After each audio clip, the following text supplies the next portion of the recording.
Hey Muddy Buddies, how's everyone holding up? Okay, I've done a few other videos now on musicians metamorphosizing, like little sonic butterflies in different ways. And in this video, we're going to look at some iconic, established rockers who wanted to cop a little edge in the late 90s, following in the footsteps of one angsty dude from Ohio who had come to rule the roost of MTV and alternative radio as the full zeitgeist of the 90s came into focus. After Trent Reznor and 9 Inch Nails hit the scene with their catchy yet ferocious industrial pop, many 9 Inch Nails inspired bands were quick to follow in their wake. Acts like Gravity Kills, Stabbing Westward, and Nails expat Richard Patrick's band Filter, to name a few. Now, was 9 Inch Nails the first industrial rock band? No way. In fact, a lot of the forefathers of industrial were shaking their fists. Bands like Ministry, Skinny Puppy, Frontline Assembly, Front 242, KMFDM, and the Rivet Heads can chime in the comments with all the other even more legit and originals beyond those. They were the ones already grinding out cool industrial music, especially in a rock-fused setting. But Trent fused it with pop songwriting and brought it to the masses in a way no one before him had. So that's kind of what I mean when I say 90s industrial, this whole nin thing, and the musicians who wanted to chase it. The already established rockers we're going to talk about here all set their sights on giving this style a try for their own various personal reasons, and the results, as always, were pretty amusing. Anyway, let's get into it. I'm going to link the vids in the description if you want to hear them in full without my elegant oration. So let's do it. Let's check out some iconic rockers who went 90s industrial.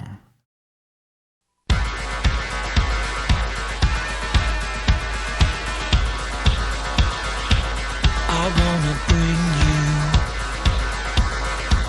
I want you to feel alive.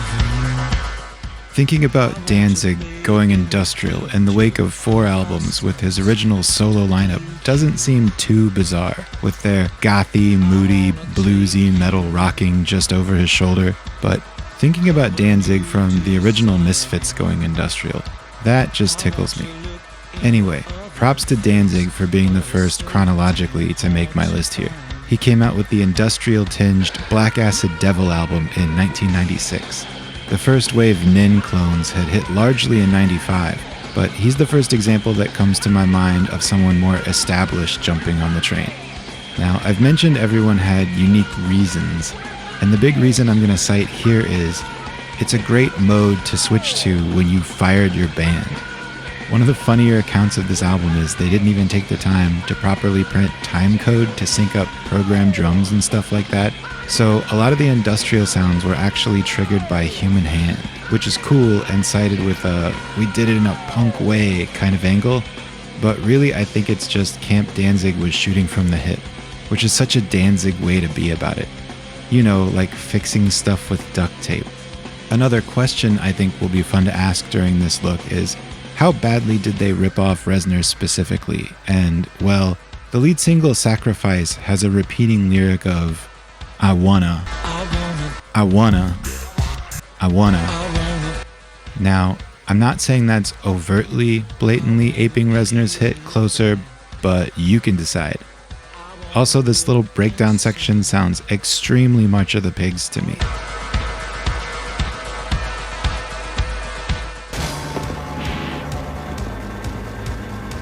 Again, you be the judge, but already sounds like evidence of nin chasing to me. Anyway, to Danzig's credit, the rest of this album sounds more like a Ministry rip or a general Wax Trax kind of thing. I'd never heard this before, and this album is stupid fun. Danzig is a hoot. I would say seek it out and press play.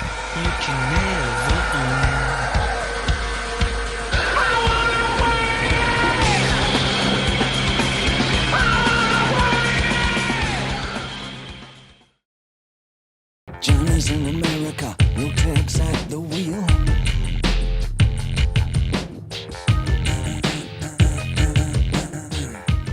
David Bowie going industrial seemed to make all the sense in the world. Bowie was always a chameleon, and as far as reasons go, we can hit it right off the bat. It was the next logical step in his ever-changing evolution. Even back in the 70s when he did the Berlin trio of albums with Brian Eno, Low, Heroes, and Lodger, Bowie was embracing tech and bleeding-edge future sounds, and with 1997's Earthling, he was still right at home. In fact, on the lead single, I'm Afraid of Americans, Brian Eno is still right there with him too, playing on the track. Did he ape the Rez? Well, he straight up got Reznor to remix it for the official release, appear in the video, and did a huge tour with him. So, yeah, he did, but also not in the way the other guys in this retrospective look do. In fact, the most Reznor thing going on here is the stuff Reznor himself is doing. And Bowie is just being Bowie. That's really how it should be done. It's a fun experiment to listen to the album version, then the video version, and see what all Reznor brings to the table, mostly in his arrangement building and dynamics control. Smart Bowie, he got the real Rez stuff, not the tropes. The rest of the album actually doesn't sound nearly as industrial, and I would categorize it more in with the drum and bass and jungle electronica at the time from artists like Goldie and Ronnie Size, and also the Bristol electronic pop and trip hop stuff like Massive Attack and Portishead. All these influences pulling in together make the whole album super 90s to me, but in a really now classic way and in a way that holds up.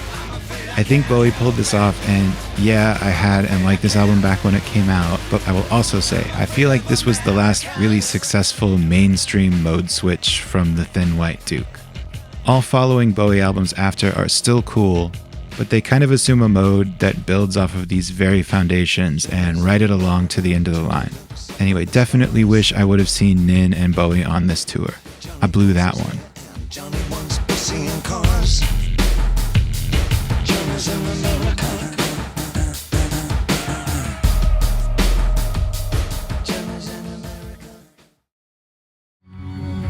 Chris and I have not played together in public for 7 years.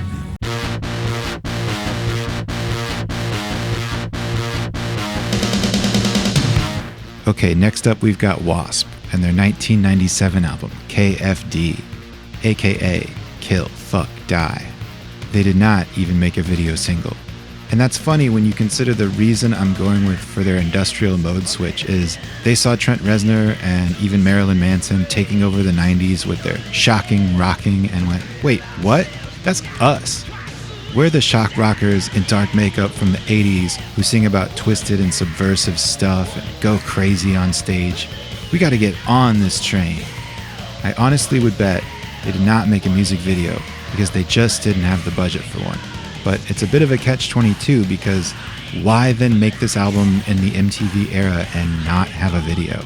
All that I can find is this electronic press kit, which is pretty lackluster. Just the fact that Blackie Lawless and Chris Holmes did this album, though, is hilarious. How badly did it ape the Rez? Well, the main hook of the lead single K.F.D. refrains, "No, you can't take it. No, you won't take it. No, you can't take the pain away." That's more blatant than Danzig, yo. The only silver lining to them not getting to make a video is probably that they didn't have to come under more attention and scrutiny for being so blatant.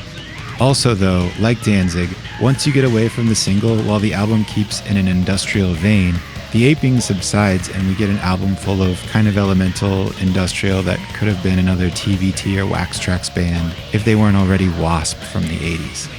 Some of the tracks even still have a little 80s sound dolled up to attempt modernity. My favorite W.A.S.P. story is Blackie Lawless getting crotch blasted by a pyrotechnic mishap while he was wearing his famous bandsaw codpiece, and when being treated by medics backstage, supposedly said to Chris Holmes, "You know, if we wrote better music, we wouldn't have to deal with shit like this." Love it.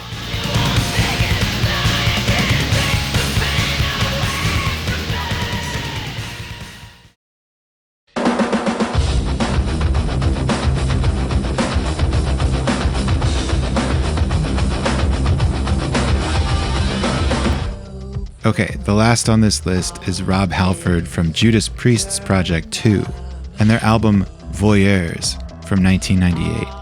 This album is also significant for having John 5 on guitar before he played with David Lee Roth, then Marilyn Manson, then Rob Zombie, then Motley Crue. Back in 1998, he was named John Lowry.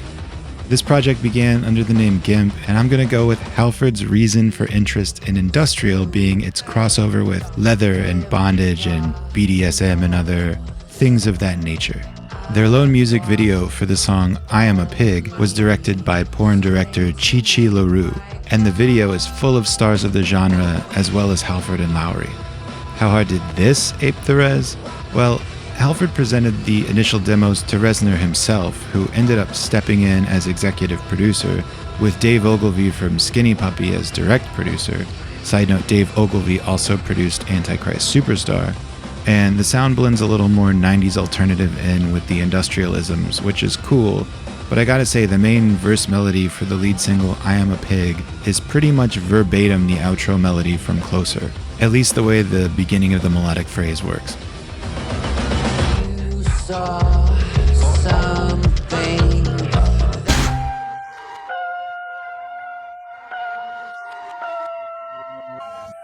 It's pretty ridiculous that the lead single from 3 out of 4 of these artists just directly lifts something from a big Nine Inch Nails song, and the one that doesn't has Trent Reznor in the video shooting a machine gun at the singer. I digress though. This album is cool both to hear Halford go industrial and to hear some choice playing from a young John 5.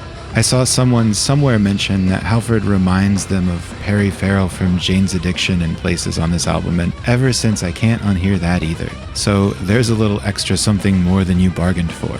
This album probably does the best job of writing songs within the genre out of everything we've looked at, which was also the thing Reznor himself was good at, so nice work, fellas.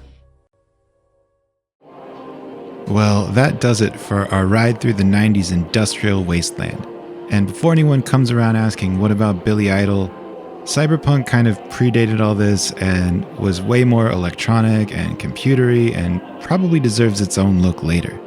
Anyway, pretty funny how this Weird Al parody, Germs, would almost fit perfectly in with the other stuff we just looked at and may even be the coolest and edgiest and filthiest yet.